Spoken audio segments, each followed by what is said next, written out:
All right, well, we're in Carlson Software 2014. I have a surface here built by Contours. I did go ahead and make the surface ahead of time. And so if I bring in the tin triangles, you should see them import on top. And this might help me review my surface. And so we have a surface for proposed ground here. And one of the things that came to our attention is that the architect has a Revit model or a BIM model, and we'd like to see if their model meshes in with our terrain. So we're going to use some of the new software that's in the 2014 Carlson CADnet, and under the BIM category, we're going to import the BIM model into the Carlson design.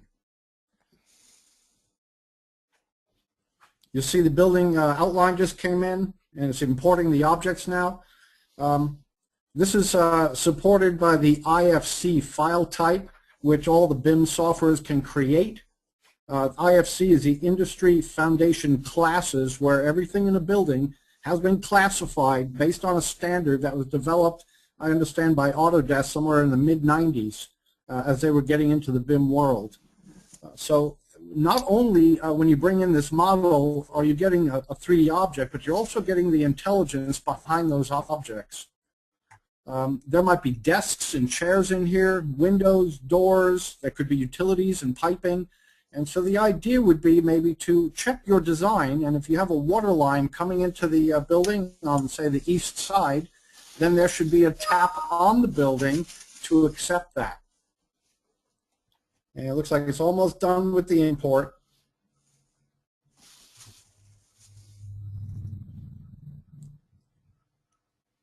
All right. And it looks like it's in now. And what I'm going to do is use a Carlson tool here under View. We're going to use the 3D Viewer window and see if we can inspect the model along with our terrain. Now this viewer in 2014, it's purported to be some 300% quicker than it was in the past. And right there's your view on a standard laptop. If I had tried to use 3D Orbit in AutoCAD, we'd probably still be sitting here. So the viewer in Carlson is excellent. Now you'll see the BIM model and my terrain model, and I can see them together, and I can see how they fit. There's a landscape berm in the front of the building. We have detention ponds off in the south. And there's the building itself. I have it colored, which we don't need to do. And so there's your BIM model integrated with the Carlson data. Okay, and I can see some of our modeling needs to be cleaned up a little bit. There's a little overlap around the sidewalk. Maybe it's intentional, maybe not, but I can visually see that right now. And so that's the idea. I'm doing quality control. When it comes to BIM, this is quality control. Now, another thing that we can do is to take this surface that we developed in Carlson Civil or Survey, and we can send it out as an IFC file.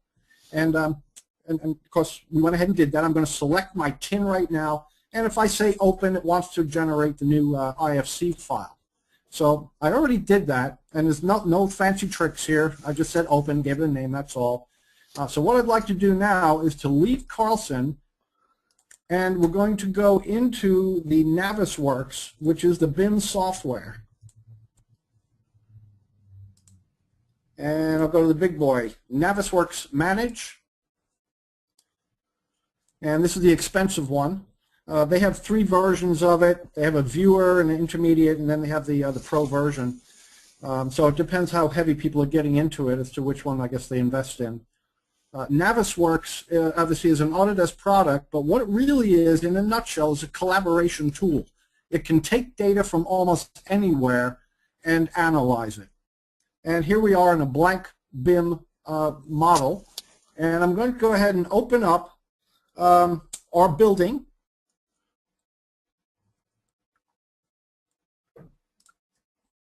And so there's the building, and let's go ahead and just rotate it so you can see it. That's the same building we saw a moment ago. And let's go ahead and merge in the Carlson surface, and there it is. So now the BIM model can see everything that we just saw in Carlson. with maybe one difference being that with the Navisworks, we can actually go in the building and we can penetrate walls and we can see what's inside. See that? We can look down the halls, we can look at windows, doors, we can walk up and down the steps. There you go, you can see some of the windows in 3 dimensions, right? Inside, outside, all that good stuff. And so again, I'm looking at the integrity of my, my data. I want to make sure that my utilities match up to the tap-in point on the building, and that would agree with whatever I've designed in the Carlson Hydro software or the terrain model. We can look for clashes and things like that. So one additional thing we'll do, let's go ahead and bring in the rest of the project and show you how this all lines up together. Harry, can I ask one question? Yes. Someone wrote, maybe I am missing something. Why did the building come in on the edge and not internal to the site? Well, that's where the building was designed. Yeah, the only part of this project was the front of the building.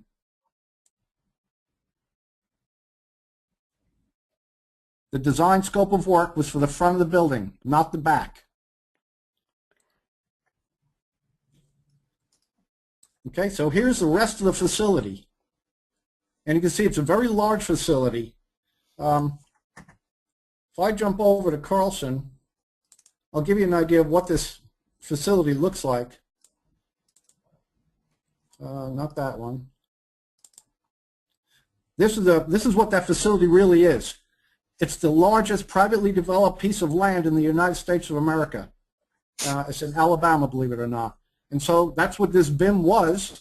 And the idea was that the contractor had to use BIM, and they had to find their own conflicts before any blades touched the ground. And so what the client is trying to do is eliminate change orders. Because if the contractor does not use BIM to find their conflicts before they go to construction, they will eat the change orders. So this is a massive change occurring in our industry right now where they're trying to get rid of change orders. And of course, you know how lucrative they can be. So some clients now are getting into BIM. This is a huge complex with many, many buildings on it. You can kind of see how many buildings are in here, right? And the idea then would be to look at clashes and things like that. So by running some tests, you can find out what utilities are clashing, which ones are not.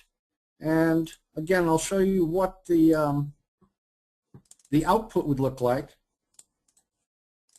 It would be something like this, where every one of those clashes that you just saw me looking at, they will identify those graphically for the client or for whomever is doing the BIM analysis. You see that? It's finding every single conflict and clash that could be occurring in the file in 3 dimensions. And you can also go by classification. So you could just look at water lines, or you could just look at water and sanitary and electric all passing through a conduit. So this is what the BIM is allowing us to do now. And you can kind of see here that I have the entire facility, including our new design of the building from Revit and the surface from Carlson software. I would then go ahead and inspect my clashes, rectify them, run it until it has no more clashes, and if that's the case, I would then go to construction. So very, very simply and in a nutshell, that's what the BIM is for. It's for quality control. You see there's a dastardly venue behind it. Clients are trying to eliminate change orders, and in fact, this was published in Site Prep magazine, and I put contract language in the article, and that's very clear. That's what they're trying to do. But contractors now, many of them have to have BIM experts on staff, and Carlson's data can now flow directly into that BIM system for that analysis. So kudos to Carlson. They're right on target with adding BIM tools to the industry. Not only do architects use BIM now, but please note that contractors are being forced to use it as well because they want to eliminate change orders.